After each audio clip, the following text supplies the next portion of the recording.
모압과 암몬은 이스라엘과 인척 관계에 있습니다. 아브라함의 조카였던 롯의 후손이 모압이고 암몬이기 때문에 그렇습니다. 하나님께서는 가나안을 정복하실 때 아무 나라나 다 정복하는 것이 아니고 하나님께서 정복하라고 한 나라들만 정복하도록 하셨습니다. 하나님이 가나안 땅을 이스라엘에게 주신 것은 아브라함에게 하신 약속 때문이었지만 하나님이 약속하셨다고 해서 그 땅에 있는 백성들을 그냥 무조건 쫓아내고 진멸하고 그 땅을 주실 수는 없었습니다. 하나님은 공의로우신 분이기 때문에 그렇습니다. 그래서 아브라함에게 아모리 족속의 죄악이 아직 관영하지 않았기 때문에 400년을 기다렸다가 400년 뒤에 내 후손이 이 약속의 땅을 차지할 것이라고 말씀하셨습니다. 다시 말하면 소돔과 고모라가 범죄했기 때문에 하나님께서는 유황 불심판을 내려도 하나님의 심판과 공의에 대해서 말할 사람이 없는 것처럼 하나님은 아브라함에게 약속의 땅을 약속하셨지만 그러나 지금 그 땅을 차지하고 있는 사람들이 하나님의 심판을 받을 만큼의 죄를 짓지 않았기 때문에 기다렸다가 그들의 죄악이 관영하게 되자 하나님은 한편으로는 가나안 족속들을 심판하시고 한편으로는 아브라함이 하신 약속을 성취하시는 그런 방식으로 가나안을 정복하게 하시는 것입니다. 하나님이 가나안을 정복하게 하면서도 허락하지 않은 땅들이 몇 군데 있습니다. 이를테면 에돔 땅입니다. 에돔은 이스라엘의 조상인 야곱의 상동형이었던 에서의 후손들입니다. 하나님은 에서에게도 하나님의 약속과 기업을 주셨기 때문에 이스라엘 백성들이 에돔 족속을 정복하고 그 땅을 지나가도록 허락하지 않았습니다. 그래서 이스라엘이 사신을 보내서 우리가 큰 길로만 지나가겠고 물을 마시면 물값을 내겠고 할 테니까 길을 비켜달라고 했는데 에돔 왕은 그것 허락하지 않았습니다. 그래도 이스라엘 백성들은 에돔과 싸우지 못하고 에돔을 그냥 버려두고 다른 길로 해서 돌아가게 되었습니다. 이제 모압과 암몬이 있습니다. 하나님께서는 아모리 왕 시온과 바산 왕 옥을 정복하시고 그 다음 길이 모압과 암몬인데 이 아모리 왕 시온과 바산 왕 옥이 있던 가나안 동편 땅은 원래 하나님이 약속하신 땅은 아니었습니다.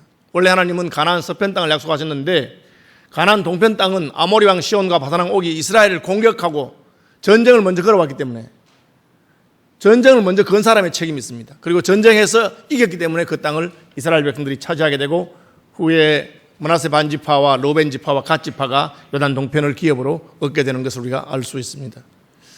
모압과 암몬은 아브라함과의 인척 관계 때문에 하나님께서 정복을 허락한 땅이 아니니까 그냥 이스라엘하고 친하게 지내면 됩니다. 화친하면 됩니다. 그런데 모압 왕 발락은 그 마음속에 두려움이 생기게 되었습니다. 하나님은 모압 왕 발락의 왕궁에서 있었던 일을 성경에 기록하시면서 역사의 비하인드 스토리를 통해서 우리에게 주시는 교훈이 있습니다. 왜 모압과 이스라엘이 싸우게 되었는가?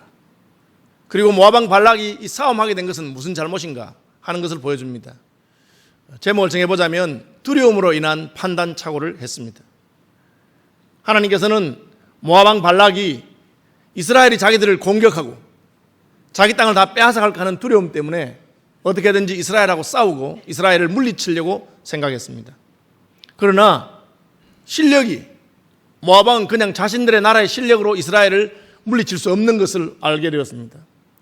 왜 그렇습니까?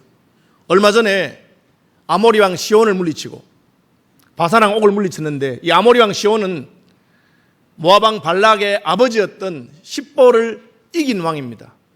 다시 말하면 자기 나라를 이긴 왕, 그 왕을 물리친 군대이기 때문에 그렇습니다. 그렇지 않다고 하더라도 이미 이스라엘은 그 당시 고대에서 제일 강한 나라였던 이집트를 물리치고 이집트 왕조를 멸망시키고 탈출한 그런 민족들입니다. 물론 그것은 이스라엘 백성들의 힘이 아니라 이스라엘 백성들과 함께 하신 하나님의 능력이었죠. 하나님께서는 세계에서 가장 강한 나라인 이집트를 물리치고 이스라엘 백성들을 구출하시고 약속의 땅 가나안을 주겠다고 하신 것입니다. 그럼에도 불구하고 이스라엘 백성은 두려운 마음이 있었습니다. 가데스 바네아에서 정탐꾼을 보낸 다음에 그들의 마음속에는 가나안 족속에 대한 심한 두려움 때문에 하나님이 약속하신 것을 눈앞에 두고 후퇴하고 그래야 자그마치 38년 동안이나 광야를 방황하는 일이 있게 된 것입니다. 하나님은 모압 왕의 궁궐에서 일어난 일들을 보여주면서 이스라엘이 모압을 두려워할 것이 아니라 모압이 이스라엘을 두려워하고 있으며 여호수아가 여리고에 보낸 정탐꾼들을 통해서 이스라엘이 여리고를 두려워할 것이 아니라 여리고가 이스라엘 백성들을 두려워하고 있다는 사실을 드러내 주신 것입니다. 오늘 본문을 통해서 하나님이 말씀하신 첫 번째 교훈은 우리가 두려움 때문에 하나님이 주신 것을 누리지 못하고 두려움 때문에 잘못된 판단하는 것을 가르쳐 주고 있습니다. 다른 가나안 족속들은 이스라엘을 두려워해야 될지 모르지만 모압은 아브라함과 인척 관계를 인해서 이스라엘과 원수가 될 것이 아니라 화친하고 화해하고 거기서 함께 기업을 누리면서 살 수 있는 민족이었습니다. 그렇지만 모압 왕 발락은 이스라엘을 두려워했고 그리고 그들과 싸워서 그들을 물리쳐야 했고 자기들의 힘으로 안 되면 수단과 방법을 가리지 아니하고 이스라엘을 물리쳐야 된다고 생각했습니다. 그래서 그들이 결정한 것이 저주라고 하는 방법입니다. 오늘날은 이런 방식으로 전쟁하는 사람이 잘 없지만 고대에는 용한 무당을 불러다가 적을 저주함으로 말미암아 우리가 이길 수 있다고 생각했습니다. 그 배후에 어떤 영적인 메커니즘이 있는지는 성경이 말하고 있지 않지만 저주하는 것을 통해서 전쟁에 승리하기도 하고 축복하는 것을 통해서 복을 받기도 하는 것이 그 당시에는 당연한 일이었던 것처럼 보입니다. 오늘 본문에도 보니까 그렇게 말하고 있습니다. 6절에 그대가 복을 비는 자는 복을 받고 저주하는 자는 저주를 받을 줄을 내가 알미니라. 이것은 모압 왕 발락이 발람에게 보낸 사신에게 한 말입니다. 그대가 용하다고 하잖아요. 그대가 복을 빌면 복을 받고 그대가 저주하면 저주를 받는다고 하지 않나. 그렇게 하면서 모압 왕 발락은 먼 곳에 있는 유명한 무당 발람을 찾아갑니다. 5절에 보면 그가 사신을 부올의 아들 발람의 고향인 강가 부돌에 보내었다고 되어 있는데 이 강은 나눠져 보면 유프라테스 강이라고 되어 있습니다. 모압이 살고 있는 지역에서부터 유프라테스 강까지는 먼 곳입니다. 왜 모압 왕은 자기 나라에 있는 무당을 부르지 않냐고 먼 나라에 있는 무당을 찾았을까요? 용하다는 소문이 있었기 때문에. 그 발람이 저주하는 자는 저주를 받고 발람이 복을 비는 자는 복을 받는다는 영음 있는 무당이라는 소리를 들었기 때문에 그는 먼 나라에 가서 그 무당을 찾아가는 것입니다. 이 모압 왕의 선택은 잘못된 것이었습니다. 신약 성경에서 예수님께서 말씀하시기를 전쟁이 일어났는데 만약에 적이 2만 명을 데리고 왔는데 우리는 군대가 10,000명밖에 없다. 우리의 10,000명으로서 적의 2만 명과 싸워서 이길 수 없다고 생각한다면 뭐 저주를 하거나 무당을 찾아가거나 그렇게 할 것이 아니라 빨리 그와 화친을 해라. 전쟁이 일어나기 전에 화친하는 것이 옳을 것이다. 그것이 예수님께서 가르쳐준 교훈입니다. 모압 왕 발락은 아브라함과 인척 관계 때문에 얼마든지 이스라엘 백성들과 화친할 수 있는 가능성이 있었습니다. 우리 조상은 아브라함의 조카 롯이고 그대들의 조상은 아브라함이니 아브라함이 롯을 선대한 것처럼 그대들도 우리를 선대해 주시길 바란다. 그대들이 우리나라를 지나가려면 우리가 길을 열어줄 것이고 물이 필요한 물을 줄 것이다. 하나님이 이 땅을 아브라함에게 약속하신 대로 그들에게 준 다음에 우리를 선대해 주시길 바란다. 실제로 그렇게 해서 성공한 사람이 있습니다. 하나님이 멸망시키라고 했던 기브온 족속이 여호수아를 속여서 화친을 맺었는데 하나님은 그 평화조약을 물릴 수 없다고 그렇게 말씀하신 것을 우리는 여호수아서 9장에서 보게 되는 것입니다.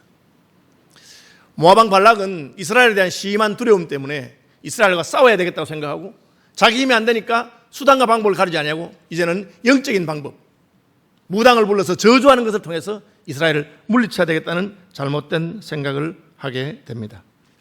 이것은 바른 선택이 아니었고 바른 전략이 아니었습니다. 그는 사신을 발람에게 보냈습니다. 발람에게 가서 모압 장로들과 미디안 장로들이 손에 복채를 가지고 떠나 발람에게 이르렀습니다. 이 복채라고 하는 것은 돈이지요. 여러분 무당은 돈을 받아야 구슬해 주는 겁니다. 돈을 받아야 점을 쳐줍니다. 이 참된 하나님의 선지자가 아닌 것을 알 수 있는 것입니다. 발람이 그들에게 말합니다. 이 밤에 여기서 유숙하라. 여호와께서 내게 이르시는 대로 내가 너에게 대답하리라. 발람은 바벨론에 살고 있는데 유브라데스 강가에 살고 있는데 어떻게 하나님을 알았는지 성경이 설명하지 않고 있습니다. 아직까지 이스라엘 종교가 완전히 정립되기 전입니다. 시내산에서 십계명을 받고 하나님의 언약을 받았지만 성전이 지어지기도 전이고 성막이 있고 그냥 나라적으로 국가 종교가 확립되기 전인데 아마 이 발람이 살고 있는 지역이 예전에 아브라함이 살고 있던 하란, 갈대아, 우르 그 연결된 지역이기 때문에 그 유브라데스 강가라서 아마 아브라함에게 전성된 어떤 여호와 하나님에 대한 이야기를 들었던 것 같습니다. 무당들은 귀신을 섬기는데 더 센 귀신이 있고 약한 귀신이 있습니다. 약한 귀신을 섬기는 사람은 센 귀신하고 붙을 수가 없습니다. 요즘은 전 그런 일 잘 못 봤는데 저희 어릴 때는 점장이한테 점 치러 갔다가 예수 믿게 된 사람이 있습니다. 왜? 점장이 점괘를 뽑으니까 이 집에는 귀신이 너무 많이 있어서 이 귀신을 섬기면 저 귀신이 화를 내고 저 귀신을 섬기면 이 귀신이 화를 냅니다. 그래서 그냥 예수를 믿어야 되겠다. 예수 귀신이 제일 세니까 그렇게 말하는 분들이 있었어요. 실제로 저희 외가댁에 먼 친척 가운데 한 분은 남편이 돌아가시고 집안일이 너무 안 돼서 점 치러 갔다가 점장한테 실컷 꾸지람 듣고 예수 믿으란 말 듣고 그래서 그 길로 예수 믿은 분이 있습니다. 세상 사람들이 볼 때도 예수 귀신이 가장 세다. 그래서 이 발람은 이스라엘 백성들이 여호와라고 하는 신을 섬긴 줄 알았기 때문에 여호와 하나님을 부릅니다. 발람이 여호와께서 내게 이르시는 대로 너에게 대답하리라 하고는 그 밤에 여호와 하나님을 찾았고 신탁을 구했는데 하나님 말씀하셨습니다. 하나님이 발람에게 임하여 이르시되 너와 함께 있는 이 사람들이 누구냐? 너 손님 받았구나. 누구냐? 십볼의 아들 발락 모압왕이 내게 보낸 자들인데 애굽에서 나온 민족이 지면에 덮였으니 이제 와서 나를 위하여 그들을 저주하라. 나보고 저주하는 구슬을 해달라고 합니다. 내가 혹 그들을 쳐서 몰아낼 수 있도록 해달라고 합니다. 하나님이 발람에게 말합니다. 너는 그들과 함께 가지도 말고 그 백성을 저주하지도 마라. 하나님 말씀 분명했습니다. 가지 마라. 저주하지 마라. 안 된다. 그 이유는 그들은 복을 받은 자들이니라. 한번 따라합시다. 여호와께 복을 받은 자들. 하나님은 자기 백성들을 복 주시는 분이십니다. 그것은 무엇을 말합니까? 세상이 우리를 저주할 수 없다는 것이죠. 이스라엘 백성들이 발람에게 임했던 하나님의 이 말씀을 확실히 알고 있었으면 두려워할 것이 없습니다. 가나안 사람들이 아무리 크고 그들의 신이 싸움 잘하는 신 하더라도 하나님께 복받은 자를 대적할 자가 없는 것입니다. 그걸 모르니까 두려워하는 것이죠. 무당들은 그 두려움을 이용해서 다른 사람의 돈을 빼앗아갑니다. 태종대에 매점하던 어떤 할머니 이야기입니다. 하루 저녁에 어떤 아줌마가 물건 사러 왔어요. 그런데 아줌마 표정이 너무 안 좋아. 그래서 아줌마 표정이 왜 그리 안 좋아? 이러니까 아줌마가 한숨을 내쉬면서 할머니 나 어떡하면 좋아? 왜 그래? 내가 친구가 점 치러 가자 해서 친구 따라 점을 치러 갔다는 거야. 그런데 사주를 줬더니 점장이가 아이고 아줌마 큰일 났네. 이제 한 달 안에 죽게 생겼어. 그러더라는 거라. 그래서 그때는 아이고 죽기는 죽어. 점장이 말 안 믿었는데 자꾸 그 말이 마음속에 해가지고 어떻게 하면 좋겠어요? 구슬해야 돼. 1,000만 원짜리 구슬해야 된다는 거예요. 그럼 지금도 아니고 벌써 20년 전 이야기잖아요. 그럼 1,000만 원짜리 구슬은 얼마나 큰 굿이에요. 그러니까 집에 와서 인상을 탁 꾸기고 있으니까 남편이 퇴근해가지고 만다 얼굴이 왜 그래? 그래서 여보 내가 사실은 안 따라가야 되는데 친구가 무슨 용하다는 점장이 있다 따라갔다가 점을 봤더니만은 나보고 지금 죽는다고 구슬하래요. 1,000만 원이 들어야 된대.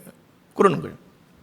그러니까 이 남편이 무슨 미친 옆에 내가 점장이 말을 믿나 꾸지람을 했는데도 이 두려움이 마음속에 들어오니까 벗어나지를 못하는 거예요. 아내 얼굴이 계속 안 좋으니까 남편이 좋아 그러면 부산에 점장이가 그 여자밖에 없나 다른 점장한테 가보자 하고는 친구들한테 용하다는 점장이를 물어가지고 아내를 데리고 딴 점장이 갔어. 그런데 어머나 이 점장이가 똑같은 말 하는 거예요. 큰일 났다면서 구단하면 죽는다는 거야. 그러니까 이제 부부가 다 난리가 났어요. 그래서 이 태종대 그 매점의 할머니한테 가는데 표정이 안 좋은 거야. 그 얘기를 하니까 할머니가 싹 웃더니만 괜찮아. 구단해도 괜찮다는 거예요. 왜 괜찮대요? 그 점장이 말 믿을 게 없어. 다 거짓말이야. 할머니가 어떻게 알아요? 내가 왕년에 무당이잖아. 예수 믿어. 예수 믿으면 팔자 고치고 괜찮아. 여러분 예수 믿는 사람들을 세상의 귀신들이 건드리지 못하는 것을 믿으시기 바랍니다. 저주하려고 하나님께 물어보니까 가지도 말고 저주하지도 마라. 그들은 내게 복을 받은 자들이니라. 하나님이 주시는 복을 세상의 어떤 영적인 존재들이 건드릴 수가 없는 것입니다. 발람이 어떻게 해야 되겠어요? 실컷 들어 하면 돼. 안 가면 돼. 저주 안 하면 돼. 그런데 뭐라고 대답한지 아십니까? 그 다음 아침에 일어나서 말하기를 여호와께서 내가 너희와 함께 가기를 허락하지 아니하시느니라. 여러분 이 말 들으면 그냥 순종하는 것처럼 보이죠. 그런데 항상 말은 그 뒤에 뜻을 봐야 돼. 여호와께서 내가 너희와 함께 가기를 허락하지 않으니라. 이 말은 나는 가고 싶은데 이런 큰 굿즈가 잘 안 생기는데 이거 완전 1억짜리 굿인데 가야 되는데 여호와께서 허락 안 하신다. 그렇게 말한 거예요. 그러면 발락 왕이 아이고 여호와께서 허락 안 하시면 안 되겠다. 그렇게 생각하십니까? 여러분 세상 사람들은 그렇게 이해하지 않습니다. 아이고 이거 우리 신이 허락 안 하신다고 못 가겠다. 그러면 세상 사람 생각하기를 돈이면 귀신도 부르는데 돈을 더 내란 말이구나. 그렇게 생각합니다. 무슨 말인지 알겠어요? 여러분 무당이 하다가 귀신이 안 온다, 정성이 부족하구나, 그럼 뭐라고 알아듣겠어? 돈 더 얹으라 그래 얘기하는 거예요. 그래서 발락왕이 이번에는 더 높은 자기 고관들을 데리고 선물과 돈을 더 많이 가지고 온 겁니다. 두 번째 왔는데 그럼 뭐 어떻게? 이미 하나님이 가지 마라 했단 말이야. 그런데 또 하나님께 물어봐. 여러분 첫 번째 물어본 것은 죄가 아닌지 몰라도 두 번째 물어본 것은 죄입니다. 왜? 이미 하나님이 아니라고 한 것을 자꾸 물어보기 때문에. 여러분 하나님 도둑질 할까요? 말까요? 물어보십시오. 하나님 뭘 하겠어? 하지 말 하지. 자꾸 물어보면 뭘 하겠어? 이놈아 네 하고 싶은 대로 해라. 그게 지금 발람에게 일어난 일입니다. 하나님이 이미 가지도 말고 저주하지도 말아라. 그들은 내게 복을 받은 자들이다. 그랬으면 안 가야 되는데 두 번째 더 많은 재물과 더 많은 예물을 가지고 더 높은 사람들이 와서 아이고 오십시오. 왜? 세상 사람들은 그렇게 생각해요. 돈이면 귀신도 부리는데 여러분 한번 가보십시오. 무당이 아이고 큰일 났구나. 돈만 많이 주십시오. 아무 큰일 안 나요. 무슨 큰일 나도 아이고 저기 1억짜리 해주십시오 하면 대부분 해주고 이거 완전 망했네 나도 안 돼 하면 돈이 10억 주면은 내가 천기를 누설해서 내가 벌을 받아라도 해야지 하고 다 합니다. 여러분 그러니까 그런 데 가지 마세요. 저한테 오세요. 저는 돈도 안 받고 기도해 주고 하는데 그렇게 하는 거예요. 그러니까 더 많이 가져오니까 또 하나님께 물어봤어. 하나님 어떻게 할까요? 하나님이 가라. 왜? 하나님 우리 자유를 줬기 때문에. 하나님이 옳지 않다고 한 것도 계속 하면 그냥 하라 합니다. 이미 하나님께서는 이스라엘 백성들에게 10계명을 주시고 거짓 증거하지 말라 했고 그랬어요. 하나님의 계명에 따르면 이 발람은 무슨 잘못하고 있습니까? 지금 자기 고객을 잘못된 길로 인도하는 거예요. 뭐라 해야 됩니까? 임금님, 제가 하나님께 물어보니까 이스라엘 백성은 하나님께 복을 받은 민족입니다. 그들과 친하게 지내십시오. 그들과 화해해야 되지 그들하고 싸워서는 하나님과 싸우는 게 되기 때문에 아무런 소망이 없습니다. 저주하려고 하지 말고 축복하는 구슬 하십시오. 그럼 제가 하겠습니다. 그렇게 해야 되는데 그냥 그 사람이 원하는 말을 하고 자기가 더 많은 복채를 받고 싶어서 그래서 자꾸 한 걸음씩 양보하면서 뒤로 미끄러져 간 것입니다. 여러분 하나님이 분명히 말씀하신 것을 두 번, 세 번 하나님 앞에 고집 부리면서 기도하지 마십시오. 하나님이 거짓말 하지 말라 했으면 거짓말 안 하면 됩니다. 하나님이 살인하지 말라 했으면 살인 안 하면 됩니다. 하나님이 간음하지 말라 했으면 간음 안 하면 됩니다. 그런데 이런 경우는 안 괜찮겠어요? 이럴 때는 어떻습니까? 하나님 이거는 이해가 안 되시나요? 그렇게 말하면 하나님은 우리에게 자유의지를 주셨기 때문에 그래 너 하고 싶은 대로 해라. 그 결과는 무엇입니까? 발람은 나귀에 안장을 세우고 갔습니다. 가니까 어떤 일이 났습니까? 갑자기 나귀가 말 안 들어. 평생 동안 자기 말을 듣던 나귀가 말 안 듣습니다. 길로 가다가 갑자기 나귀가 밭으로 들어갔습니다. 아니 여러분 배가 산으로 올라간다는 말 아시죠? 나귀가 왜 밭으로 갑니까? 길을 두고. 하나님 막고 있으니까. 하나님의 사자가 칼을 들고 이놈 오기만 죽인다고 딱 써 있으니까 나귀가 보니까 나귀 눈에 보여요. 선지자는 다른 말로 선견자라고 합니다. 본다는 거지. 앞서서 하나님이 그걸 보는 사람을 선견자라고 그래요. 근데 하나님이 지금 발람의 눈을 막았습니다. 욕심을 부리기 때문에. 발람은 못 보는 것은 나귀가 봅니다. 보니까 사자가 칼을 들고 죽이려고 하는 거예요. 그 나귀가 죽기 싫으니까 밭으로 갔어요. 그러니까 이 발람이 화가 나서 이놈의 나귀가 왜 밭으로 가고 때립니다. 때리니까 다시 길로 왔어. 가다 보니까 이제는 포도원 사이에 담이 있는 길인데 그 앞에 또 서 있거든. 그러니까 이번에는 나귀가 그냥 발람의 발을 갖다가 담에다가 부빕니다. 가지 말자고. 이놈 나귀가 발을 가지고 자기 발을 담에다가 부비니까 아프잖아요. 또 채찍을 들고 또 때리면서 뭐 이런 말 안 된다 하겠나. 때리니까 또 나귀가 갑니다. 이번엔 마지막에 길이 좁아요. 피할 길이 없어. 담 쪽으로 가도 안 돼. 들고 있습니다. 그러니까 나귀가 이제 아예 주저앉아 버렸습니다. 가면 죽으니까. 이번에는 지팡이를 가지고 채찍으로 때려도 안 되니까 지팡이를 가지고 막 때리면서 이놈의 무식한 놈 나귀가 왜 갑자기 말 안 듣나 막 때립니다. 하나님이 나귀의 입을 열었습니다. 나귀가 그때부터 이제 떠들기 시작합니다. 왜 때리노? 왜 때리냐 그야? 지금 앞에 지금 뭐 있는데 왜 때리냐? 내가 이날까지 당신 말 안 들은 적 있더냐고. 당신 얻고 다니면서 내가 한 번도 말 안 들은 적 있더냐고. 그러니까 막 발람은 더 화가 나서 이놈아 때린 걸 다행으로 알아라. 내 손에 칼이 있으면 널 죽였을 거다. 그렇게 막 칼이 있으면 죽였을 거다 하니까 하나님이 눈을 탁 내려주는데 앞에 칼을 들고 자기를 죽이려고 하나님 사자가 서 있는 거예요. 그러면서 말하기를 이놈아 나귀 때문에 살은 줄 알아라. 만약 나귀가 내 앞으로 지나갔으면 내가 나귀는 살려주고 너를 죽였을 것이다. 나귀가 왜 그렇게 했습니까? 자기 주인 살리려고 한 거예요. 그걸 모르고는 그러니까 이놈 너 죽어봐야 알겠어. 그러니까 그 자리에서 딱 엎드려서 하나님 어떻게 할까요? 돌아갈까요? 물어볼 게 뭐 있어? 돌아가면 되는데 또 물어보는 거야. 그러니까 하나님이 너 단단히 해. 가서 절대 저주하지 마. 네가 가고 싶다니까. 발 달린 놈이 가는 걸 누가 막겠어? 가라. 그러나 저주하면 안 돼. 그렇게 한 겁니다. 그래서 갔습니다. 왜? 받은 게 많으니까. 그래도 가서 구들 안 해도 가야 그 받은 거 안 그러면 돌려줘야 돼. 보물, 은금, 보석 많이 받은 거 다 그냥 챙기고 싶어서 갔어요. 가서 모압 왕 발락을 만났습니다. 뭐라 해야 됩니까? 정직하게 말해야 되죠. 제가 하나님께 물어보니까 왕이여, 왕이 사는 방법은 이들과 하친하는 것이고 이들을 저주하는 것이 아니라 이들을 축복하는 것입니다. 왜? 하나님이 아브라함을 축복하는 자에게 복을 내리고 아브라함을 저주하는 자에게 저주를 내린다고 그랬어요. 여러분, 복과 저주가 그냥 혈액이 없습니다. 예수님 말씀하시기를 누가 내게 복을 빌었는데 그 복이 그들에게 합당하지 않으면 그 복이 너에게로 돌아올 것이라. 누가 너에게 저주를 했는데 그 저주가 그 사람이 합당하지 않으면 그 저주가 너에게 돌아올 것이라. 그렇게 말씀하셨어요. 그냥 세상에 하나님을 알지 못하는 사람들에게는 귀신이 나서서 저주하고 복을 빌면 성취되는지 몰라도 하나님의 백성에게는 그렇게 되지 않습니다. 아무리 저주를 해도 우리가 하나님 앞에서 저주받을 짓을 하지 아니하면 그 저주는 돌아갑니다. 아무리 복을 빌어도 그 복을 받을 만하지 않으면 복이 돌아가는 거예요. 그렇게 말해야 되는데 그렇게 하지 않고 찾아간 겁니다. 왜 그렇습니까? 욕심 때문에. 여러분, 욕심 때문에 한 걸음씩 한 걸음씩 조금씩 하나님을 양보시키는 것처럼 하다가 결국은 나귀에게 창피를 당하고 가서 저주는 안 했어요. 왜? 하나님 하지 말라 했으니까. 그럼 어떻게 합니까?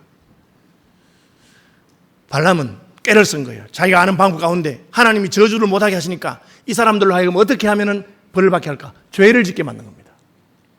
이스라엘 백성들이 그 모압의 바알신을 섬기고 아세라를 섬기는 그 성창들, 그 신전의 여자 사제들하고 간통하고 범죄하도록 만들어서 하나님의 심판이 임하도록 그런 악한 꾀를 썼어요. 그것 때문에 나중에 하나님께서 발람을 죽이십니다. 그것 때문에 하나님께서 모압과 원수가 되십니다. 잘못된 꾀를 가르쳐 준 것이죠. 결론은 뭘 말합니까? 하나님하고 싸우면 망한다는 거죠. 하나님 백성하고 싸우면 망하는 겁니다. 그런데 그것을 알지 못하고 혹은 알지 못하고 모압 왕은 이스라엘 백성들과 싸우려고 했어요. 자기가 할 수 있는 모든 수단 방법을 강구하고 전 세계 모든 걸 강구해도 안 됩니다. 왜 그랬습니까? 두려움 때문입니다. 저는 여러분들이 두려움 때문에 잘못된 결정을 하지 않게 되시기를 바랍니다. 하나님은 가나안을 정복하는 여호수아에게 두려워하지 말라, 담대하라, 내가 너와 함께한다, 그렇게 말씀하셨습니다. 오늘날도 한국 사회에 많은 두려움들이 있다고 저는 생각합니다. 한국 사회 의견이 나눠서 상대방에 대해서 두려워합니다. 보수적인 분들은 진보적인 분을 두려워하고 진보적인 분들은 보수적인 분을 두려워합니다. 남한에 있는 많은 사람들이 북한 정권을 두려워합니다. 여러분, 저는 언제든지 전쟁이 날 가능성이 있기 때문에 남한이 국방을 튼튼히 하고 힘을 기르는 것이 옳다고 생각합니다. 그러나 하나님 백성들은 그것 때문에 두려워하지 마시기를 바랍니다. 우리나라를 지키는 것은 군인의 힘이나 국방의 힘이 아니라 하나님의 보호가 우리를 지키는 것을 믿고 우리가 눈물로 기도하고 부르짖는 그 기도 때문에 하나님이 우리를 복 주시는 것을 믿으시기를 바랍니다. 여러분의 가정도 마찬가지입니다. 요즘 취직하기 얼마나 힘들고 경기가 얼마나 어렵습니까? 그것 때문에 두려워할 필요가 없습니다. 왜? 공중에 나는 새와 들의 백합화를 먹이시고 입히시는 하나님께서 우리를 먹이시고 입히시는 것을 우리는 믿기 때문입니다. 그분을 의지하시고 하나님을 신뢰하는 분들이 되시길 바랍니다. 왜 모압 왕의 궁궐에서 있었던 이야기를 이렇게 성경에 기록하고 알려주십니까? 쓸데없는 두려움에 빠져서 엉뚱한 행동을 하지 말아라. 오히려 하나님을 신뢰하고 그분의 약속을 따라 갈 것을 말씀하고 있는 것입니다.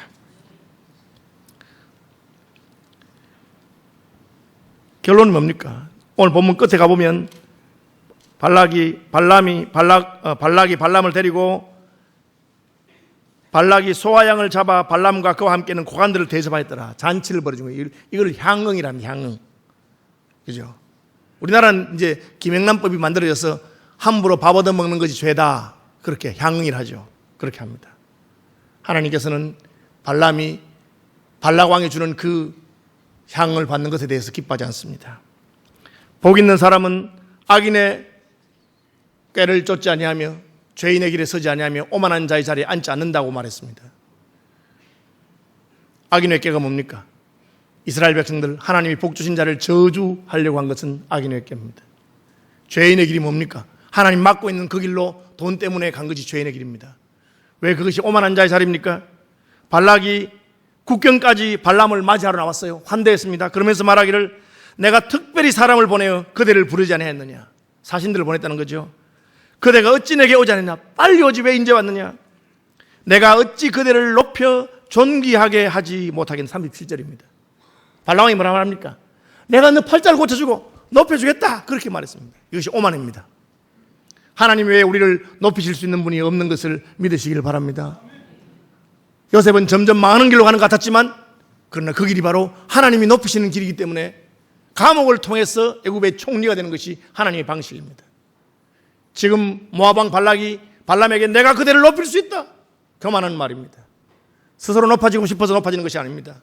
아침의 아들 계명성은 그는 천사의 자리에 만족하지 못하고 하나님의 영광을 탐내다가 높아지려고 하다가 바로 진토에 떨어지게 되었다고 성경이 말하고 있는 것입니다. 당나귀의 행동을 보고도 깨닫지 못하고 그는 한 걸음씩 결국은 하나님이 싫어하는 곳으로 갔고 그것은 모압 왕 발락의 꾀를 따르는 것이 되었어. 악인의 꾀, 죄인의 길, 오만한 자의 자리를 따라가다가 결국은 바람에 나는 겨와 같이 날아가게 되었습니다.